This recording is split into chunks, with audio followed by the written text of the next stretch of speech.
এই যে দাদা দেখুন, এই যে চালা ঘর, বিনা 14 পুরুষ এই চালা ঘরে কাটিয়েছেন।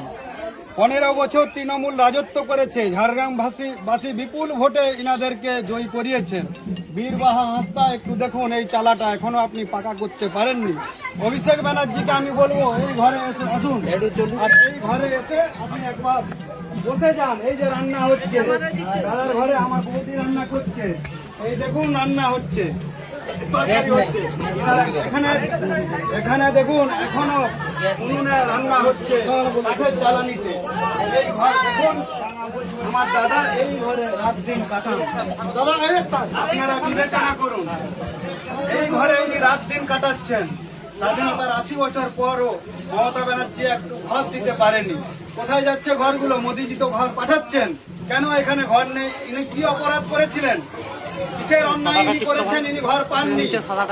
ঝাড়গ্রামের জনগণ তৃণমূলকে জবাব দেবে এবারে। এই দাদা কোনোদিন আর ভোট দেবেন না আপনাদেরকে। আমরা আশ্বস্ত করছি, আগামী 45 দিনের মধ্যে সরকার গঠন হওয়ার পর আমরা এই দাদার বাড়ি বানিয়ে দেবো, তাই তো? একদম গ্যারান্টির সাথে, মোদিজির সাথে।